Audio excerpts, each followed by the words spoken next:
You know, we make hundreds of choices every single day. But what about the really tough ones, the ones that kind of define who we are? Well, today we're going to explore the hidden forces, your own personal ethical compass that quietly guide those big decisions, often without you even realizing it. So let me ask you this. Picture yourself at a crossroads, facing a really tough ethical call. What's your guide? Is it some formal rulebook? Maybe advice from a friend? Or is it something deeper? You know, that gut feeling?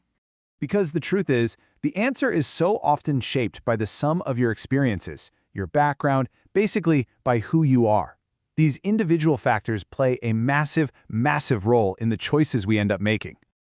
Okay, so let's dive right into this. We're going to break down what these individual factors really are and see exactly how they help tune our own personal moral compass.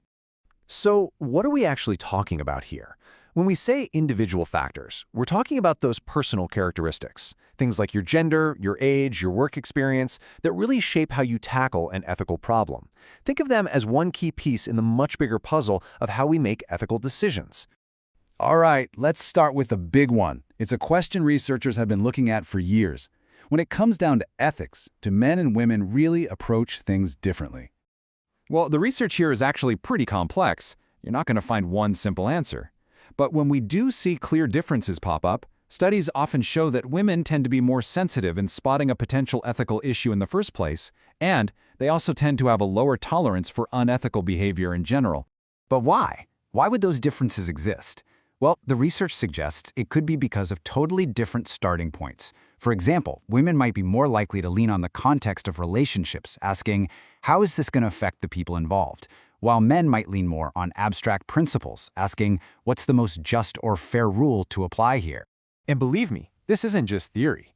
Out in the real world, these different approaches can lead to very different outcomes. For instance, some studies have found that female doctors and lawyers were more likely to stick strictly to professional protocols, which might link back to that focus on established rules and the consequences for others. Okay, let's move on to our next big factor, experience. Let's see how everything we've learned through our careers and education helps us build what you might call our ethical muscle. The core idea here is really simple, but it's also incredibly powerful. Experience builds ethical strength. The more time you spend in a field, the better your toolkit becomes for making those really solid ethical calls. So how does that work exactly? Well, first, just by being around longer, you get more exposure to those tricky gray area situations.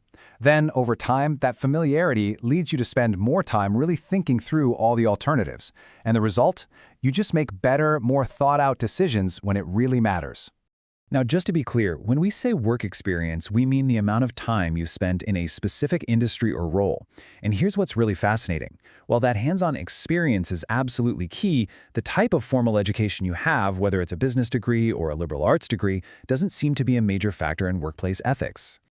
On to our third factor, age. Now, this one's a little tricky because it's not just about getting older. It's deeply connected to that experience we just talked about and also to the unique values that different generations bring to the table. So the common wisdom holds pretty true here. Older employees have typically seen more, right? They've built up this huge library of knowledge that helps them navigate really complex, industry-specific ethical problems that a total newcomer might not even see. But that's not the whole story, not by a long shot.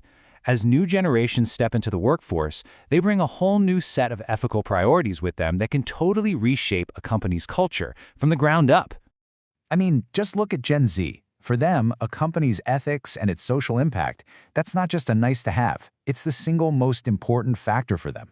It's more important than how the company operates, and it's even more important than the quality of the product itself. Now that is a fundamental shift in priorities. Okay, so we've looked at gender, we've looked at experience, and we've looked at age. Now, let's bring all three of these powerful factors together and see the complete picture. So, here's the most important takeaway. None of these factors work in a vacuum.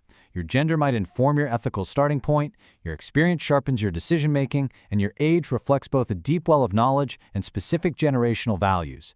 They're all constantly interacting, all working together to shape and adjust your internal ethical compass. And that, of course, brings us right back to you. Understanding these forces, how your background, your years of work, your generational perspective might be guiding you, that's the first step to making more conscious, more deliberate choices. So knowing your own compass now, how are you going to navigate what comes next?